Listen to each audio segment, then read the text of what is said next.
Hello everyone. Today I would like to share with you a profound story about life, a story filled with lessons on letting go and finding true happiness. Let us begin with a tranquil morning in the city of Savatthi, where a wealthy family resided, yet carried so many internal troubles. In this family, there was a beautiful daughter-in-law named Kajata, who constantly endured her mother-in-law's strictness, and a poor servant girl named Lila, burdened with aspirations to change her fate. The story of these two individuals not only reflects their struggles with life, but also their journey to find true liberation from their own illusions. If this is your first time discovering the Wisdom Epic channel, let me give you a brief introduction. Wisdom Epic creates videos about Buddhism, the profound and valuable teachings of the Buddha, conveyed through meaningful stories. Our goal is to help you develop a strong spirit, live a happy life, and find inner peace. If you find this topic resonates with you, please give the video a like, and don't forget to subscribe to our channel to receive notifications whenever we have new content. Let us explore these precious lessons from Buddhism together. One tranquil morning in the city of Savatthi, there was a wealthy, well-known family, glamorous on the outside, but internally troubled. In this family, a beautiful daughter-in-law named Kajata often endured the strict and harsh scrutiny of her mother-in-law. Despite her efforts to fulfill her duties, she was constantly reprimanded for trivial or unjust reasons, which left Kajata weary and gradually filled with resentment. One day, after a fierce argument, Kajata decided to leave, hoping to find some peace of mind. She ventured into a forest where tall green trees cast refreshing shade over the area and climbed up a large tree, deciding to rest there for the night. As night fell, she gazed at the moonlight illuminating a small, calm lake in the forest, tranquil and misty. In this natural mirror, her own image was reflected back, graceful and elegant, as if validating her desire to be truly seen and understood. Kajata sat there, gazing at her reflection in the water, and a profound sadness welled up within her. The pale moonlight on the lake shimmered with a cold beauty, resembling her heart within her own family. Despite years of trying to fulfill her role, wholeheartedly dedicating herself to her husband's family, she was still blamed and criticized for unjust reasons. Her mother-in-law, a harsh woman, had never once looked at her with compassion. The darkness enveloped her, and the insects in the forest chorused a sad melody, echoing the neglected sorrow within her soul. Kajata sighed, thinking she might spend the entire night there, seeking some semblance of peace amid the vastness of nature. While she was lost in her thoughts, she heard the soft rustle of leaves and saw from a distance a girl with a heavy load of water on her shoulders walking towards the lake. The girl was a poor servant named Lila, coming to draw water from the lake. As she gazed at the water, Lila was astonished by the radiant image she thought was her own. A newfound pride arose in her heart.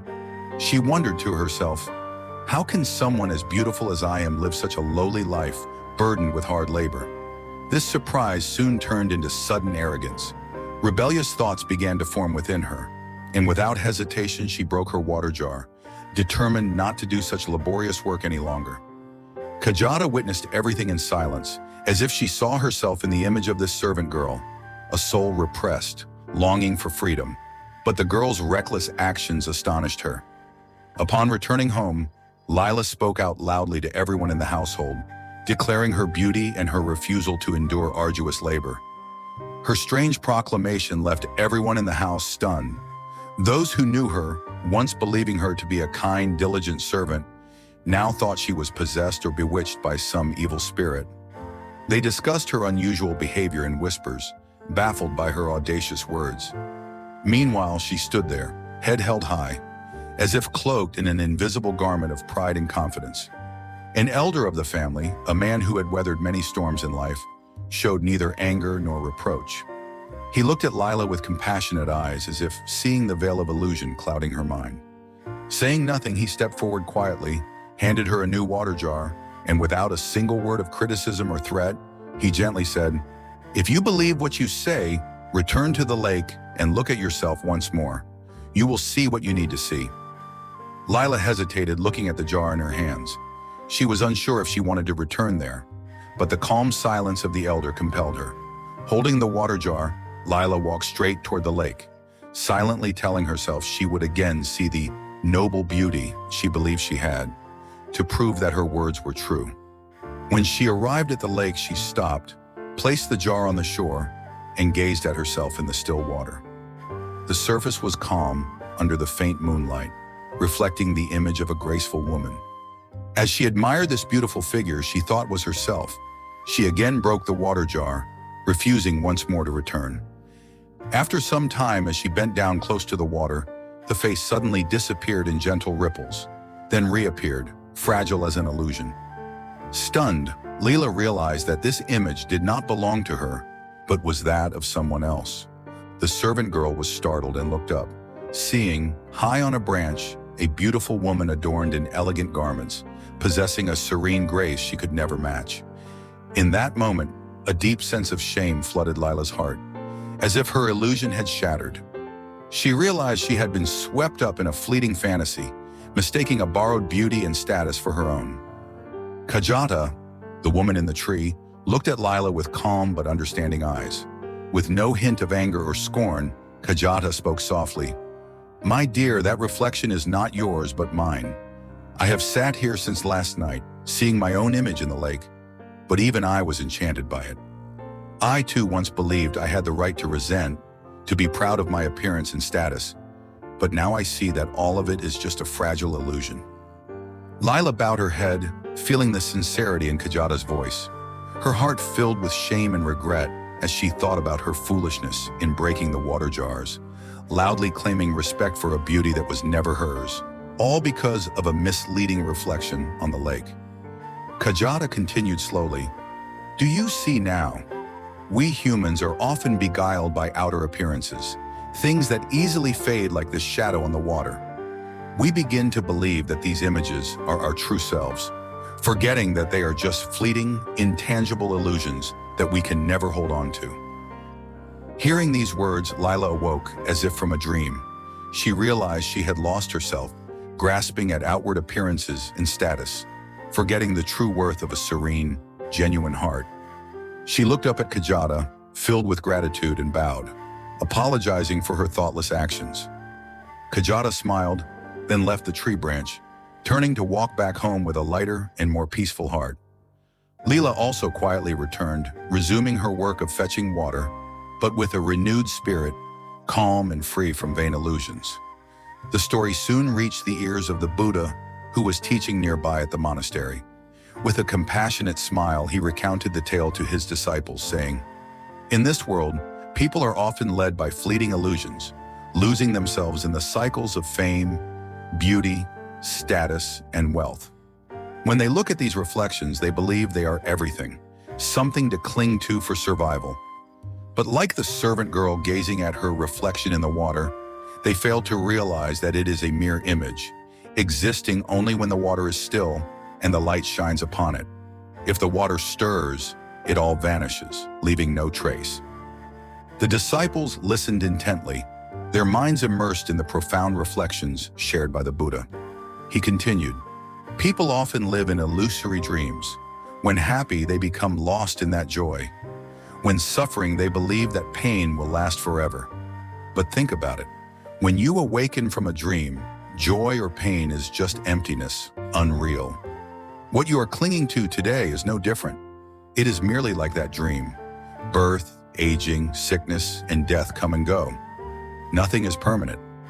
All is like the reflection on the lake, only waves that continuously change." He paused, then spoke in a gentle yet profound tone.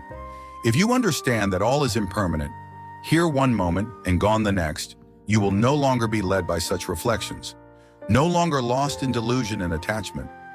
Learn to see through the nature of things, to release the ego and gradually let go of these ephemeral desires. Only then can you find true peace and unshakable calm." The Buddha's words resonated like a bell of awakening in each disciple's heart. They realized that life is an endless flow of illusions and desires, that everything they pursued externally, beauty, fame, happiness, was but a fleeting shadow like a brief dream.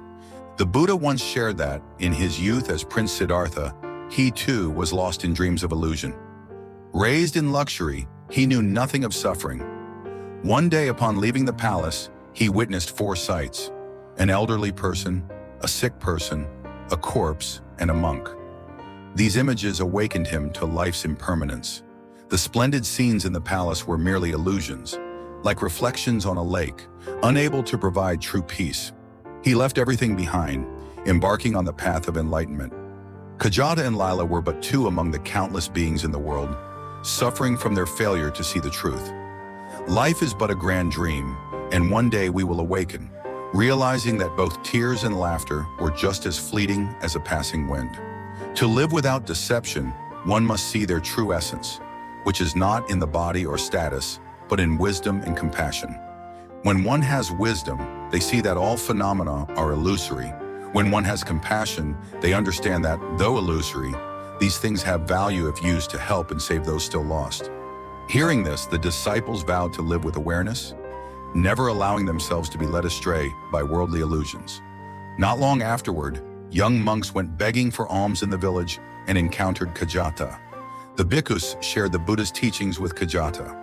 At that moment, she understood that resentment toward her mother-in-law was the root of her suffering, a part of the painful cycle of samsara. The more she clung to hatred, the deeper her suffering in samsara would be. As for Lila, after the events at the lake, she returned to her work with calm acceptance, free from resentment or jealousy. She understood that she was but a temporary reflection in this fleeting world, and that true happiness could only be found in letting go of these illusory desires. The story of the servant girl Lila and the noble daughter-in-law Kajata was passed down through generations, serving as a profound reminder of the Buddha's teaching on living mindfully. Those who heard the story learned to stay humble, to view life as a reflection on the water, letting go of all vain illusions to find true happiness, away from the cycles of suffering. If you found this video helpful, please give it a thumbs up, share it with others, and don't forget to subscribe to the channel for more insightful content. Spread the wisdom by sharing this video with your loved ones. Thank you for watching,